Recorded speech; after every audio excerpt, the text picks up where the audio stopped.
Today, I'm going to get started with basketball. Yesterday, the Naismith Basketball Hall of Fame released its list of first-time nominees for the class of 2025.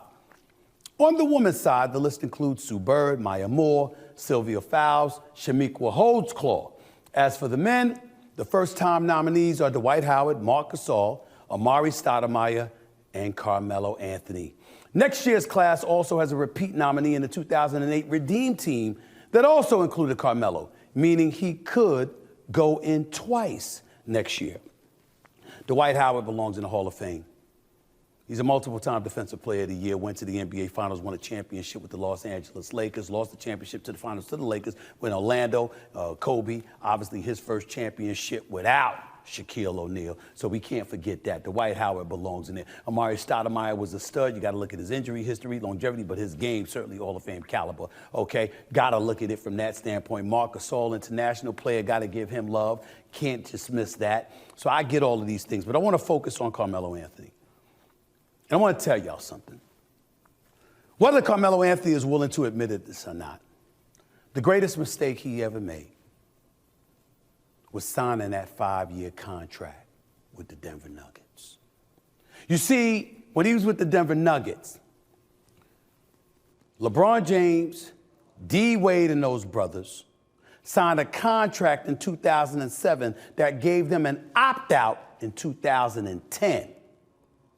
Carmelo Anthony wanted the 5 years guaranteed because, as he explained at the time, I'm from Baltimore, shoot, I ain't passing up that kind of guaranteed dollars. Anything could happen. I could get injured, et cetera, and that's what harmed him. Understand, ladies and gentlemen, that if Carmelo Anthony had been able to opt out of his deal in 2010, Carmelo Anthony would have joined LeBron James and D. Wade in Miami, and he would have been a 2-time champion. I assure you of that. But because he didn't do that, that belonged to Chris Bosh, who obviously is in the Hall of Fame, and deservedly so, I might add. I'm just bringing up that point to make sure I break down to you the significance of Carmelo Anthony. This is a man that was a number 3 overall pick in 2003, the same class that LeBron James went number 1, D. Wade went number 5.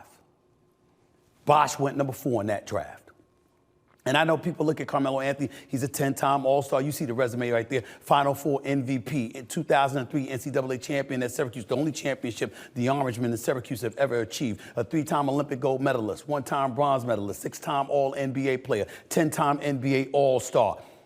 NBA scoring champion, averaging 28.7 a game in 2012-2013. Member of the NBA's 75th anniversary team.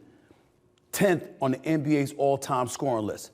Let me say this to Kiyan, his son, Kiyan Anthony, who's going to Syracuse. Your father's special. Your father's a Hall of Famer. No matter what your father was as a player, he's an even better person. He's a Hall of Fame man. That's how much love I have for Carmelo Anthony. But I'm going to say this as well. There is no debating that Carmelo Anthony is a basketball Hall of Famer. If it were just the NBA, it would be a challenge because he's never played in an NBA Finals, never went to an NBA Finals. When he was in Denver, it was Shaq and Kobe or Tim Duncan and Manu Ginobili and Tony Parker and those boys standing in his way. When he went to New York, it was LeBron and the Miami Heat standing in their way, even though they lost to the Indiana Pacers. I get all of that, but Carmelo Anthony was a hellified player. A hellified offensive juggernaut, no doubt about it, unstoppable, unstoppable. But he didn't go to the finals. And I understand that argument that could be made against him. Here's where it gets tricky. Chris Webber didn't win a championship. Dominique Wilkins didn't win a championship. Chris Mullin didn't win a championship. John Stockton didn't win a championship. Even though he was in a couple of NBA Finals, him and Karl Malone, different level, I get that. Patrick Ewing didn't win a championship. Charles Barkley didn't win a championship. I'm just saying, there's plenty of players throughout NBA history that haven't won a championship. Now, all of those players I mentioned got to an NBA Finals. Okay? I think with the exception of Chris Webber, if I remember correctly. But all I'm trying to say to you is, that ain't the criteria for being a Hall of Famer.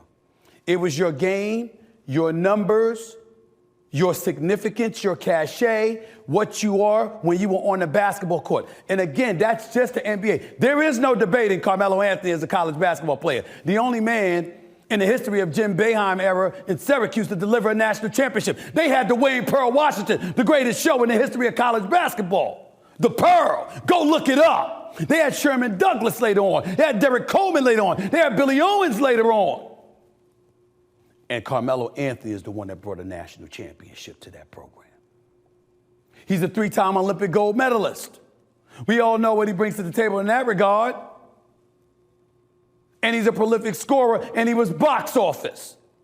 And here's another thing. If we're going to talk about Carmelo Anthony and give the full picture, let's say this. You're listening to someone and watching someone right now who loves and reveres the great Joe Dumars, the 2-time champion in the backcourt with Isaiah Thomas for the bad boy Detroit Pistons, the guy that ultimately was president of basketball operations that went to like 6 straight conference finals, back-to-back NBA championship appearances, won a championship, and would have won another if somebody had remembered to pick up Robert Horry in a left corner when they went up against San Antonio the second go-round. So let's understand that. I bring up the Detroit Pistons for this reason. I know they had Tayshaun Prince, with Rip Hamilton, with Chauncey Billups, with Ben Wallace and Rasheed Wallace. Had you drafted Carmelo Anthony, if Carmelo Anthony was on the Detroit Pistons, ladies and gentlemen, he has at least 1 title, if not 2. So we got to look at it from that standpoint as well. Is he LeBron James? No. But Carmelo Anthony was a caliber in terms of an offensive talent, the likes of a D. Wade, a Chris Bosh. I'm just saying, y'all, it's Carmelo Anthony. And I'm telling you, he's a Hall of Famer. I just wish that he had gone to Miami. I still cry about that. If that brother could have opted out of his contract and joined D. Wade and LeBron in Miami instead of Bosh, they would have went to 4 NBA finals just like they did, but I think they'd have won 3 titles, not 2. They wouldn't have lost to Dallas. I could promise you that. Not with Melo on that damn court. They'd have lost to Dallas.